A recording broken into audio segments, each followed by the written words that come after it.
안녕하세요.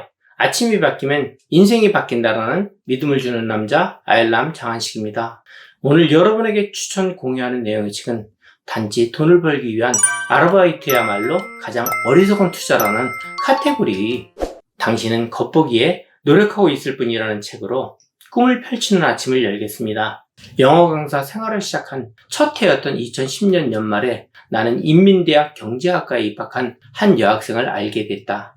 인민대학 경제학과가 얼마나 들어가기 어려운 곳인지 나도 잘 알고 있었다. 경제학 지식이 궁금하기도 했던 나는 그녀에게 경제학을 가르쳐줄 수 있느냐고 부탁했고 우리는 카페에서 만나기로 했다. 당시 나는 강사 생활을 시작해서 수입이 있었기 때문에 커피값은 주로 내가 냈다. 그런데 어느 날 그녀가 말했다. 선배, 일하는 학원에 아르바이트 자리 있으면 좀 소개해 줄래요? 왜?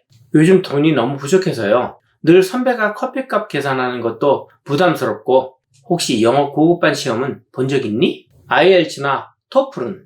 저 이제 1학년이에요. 그런 시험을 봤을 리가 없잖아요. 그래, 너 아직 1학년이다. 그런데 왜 그렇게 돈을 벌고 싶은 거니? 그녀는 5초 정도 말이 없다가 입을 열었다. 아무래도 선배는 저에게 좋은 친구는 아닌 것 같아요. 그 친구의 집요한 부탁에 나는 결국 어린이 영어 전문 학원에서 영어 가르치는 일을 그녀에게 소개해 주었다. 가르치는 대상이 아이들이다 보니 그녀가 하는 수업은 주로 알파벳 표를 보면서 father, mother를 발음하는 것이었다. 이따금 동물 흉내를 내는 놀이를 하기도 했다. 그녀가 첫 달에 받은 월급은 약 4,000위안이었다. 월급을 받던 날 그녀는 신나는 얼굴로 나에게 밥을 샀다. 그녀는 그런 생활을 한 학기 내내 지속했고 얼마간의 돈도 모았다. 다들 그런 그녀에게 정말 대단하다고 했다. 그러나 나는 얼마 안 가 고개가 갸웃거리기 시작했다. 만약 당신이 한 달에 4,000위안을 벌려면 그 회사에서 약 2만 위안을 벌어다 주어야 한다. 회사에 2만 위안을 벌게 해주려면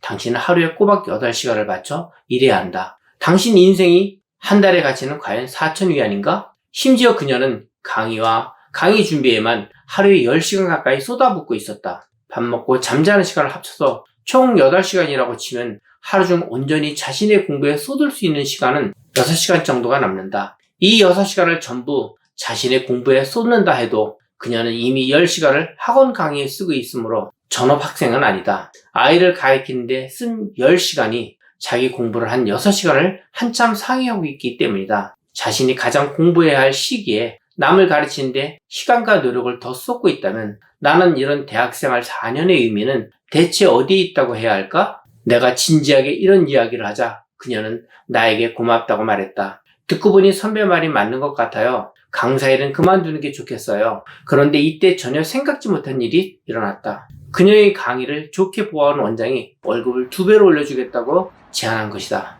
그 유혹에 그녀는 1년을 더 그곳에서 일하기로 했다.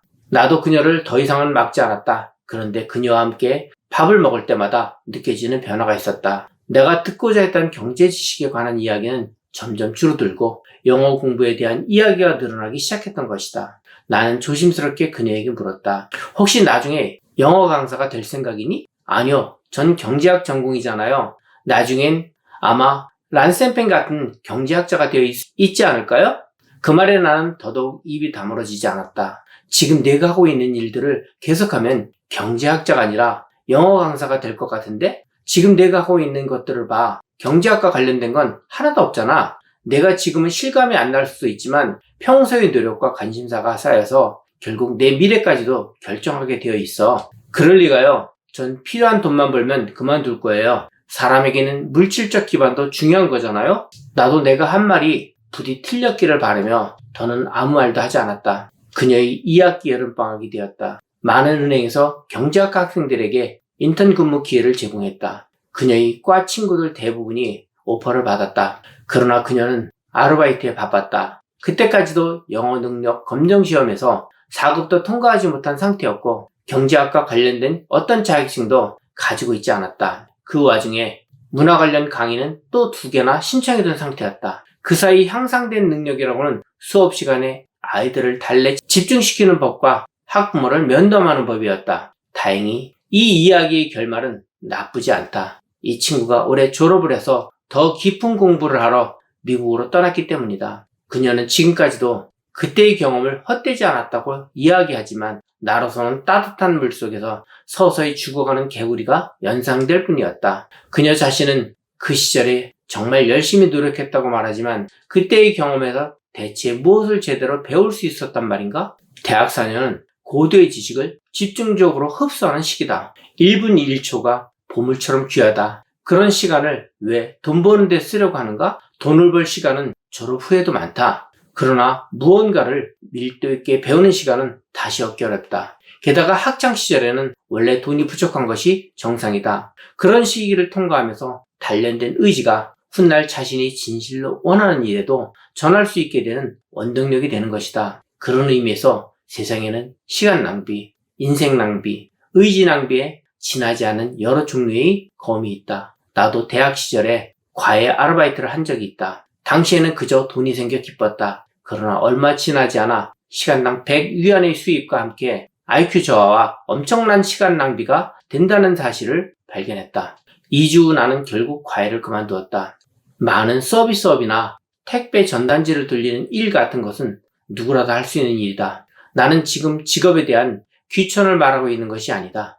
무언가를 열심히 배워야 할 중요한 시간을 왜 누구나 할 수 있는 일을 하는데 쓰려고 하느냐는 것이다. 당신이 대학원에 진학할 게 아니라면 대학 4년은 인생에서 가장 밀도 있는 학습이 이루어지는 마지막 시기이다. 이 4년 동안 해야 할 일은 정말 많다. 강의는 꼭 듣지 않아도 되지만 공부를 하지 않을 수는 없다. 학위는 꼭 따지 않아도 되지만 공부를 하지 않을 수는 없다. 억지로 무리와 어울리지 않아도 되지만 친구를 사귀지 않을 수는 없다. 물론 당신은 강의 시간 외에는 얼마든지 낭비해도 되지 않냐고 생각할 수도 있고 기숙사에서 게임을 하거나 잠이나 자는 것보다 그래도 겸직이라도 하는 게 낫지 않냐고 생각할 수도 있다. 그러나 분명히 알아야 한다. 당신이 그런 식으로 자투리 시간을 낭비하고 있을 때 다른 학생들은 영어를 공부하며 유학을 준비하고 있거나 도서관에서 자신이 좋아하는 책을 실컷 읽고 있다. 대학을 졸업하면 그들은 그렇게 쌓은 지식과 능력을 직업 전선에서 활용하며 훨씬 많은 돈을 번다. 나는 지금까지도 돈에 더 마음을 기울이지 않았던 내 학창시절에 감사하고 있다. 학창시절에는 돈을 벌려는 목적으로 살아가기보다 더 많은 것을 배우고 세상을 이해하려고 노력해야 한다. 몇 년 전부터 나는 여가 시간에 편집, 스토리보드, 촬영, 특수효과 등 영화 제작에 공부하고 있다. 그 과정에서 몇 편의 영화를 완성했고 그중 한 작품이 유쿠닷컴, 중국의 비디오 공유 사이트와 합작으로 제작한 꿈을 자른 사람이다. 학창시절에 끊임없이 돈을 벌려고 했다면 공부를 할 시간을 비롯해서 더 많은 다른 가능성도 놓치고 말았을 것이다. 끝으로 이른 나이에 일하면서 돈 버는 이들의 삶을 너무 부러워하지 말라고 말하고 싶다. 몇 년 빠르냐, 늦느냐의 차이일 뿐 당신은 결국 그렇게 살게 될 것이기 때문이다.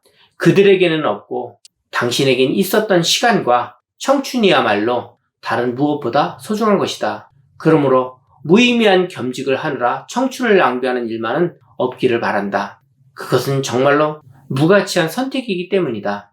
당신은 겉보기에 노력하고 있을 뿐 중에서 학창시절에 아르바이트를 하며 순간을 넘기지 말고 학생의 신분에 최선을 다해야 한다는 말씀에 공감을 하였습니다. 저에게 홍대미대를 졸업한 딸이 있습니다. 그 딸이 대학에 합격했을 때 아빠, 제가 아르바이트를 하며 학비를 벌까요? 아빠가 용돈을 준다면 아르바이트를 하지 않고 장학금을 받을 수 있어요. 라고 말했습니다. 저는 당연히 용돈을 줄 테니 장학금을 받으라고 하였고 저희 딸은 열심히 공부하여 장학금을 받았습니다. 여러분에게도 가끔은 돈이 삶의 유혹이 있을 것이라고 생각합니다. 작가님이 말씀대로 현재 하는 일에 최선을 다하여 최고의 달인이 되었으면 좋겠습니다. 감사합니다.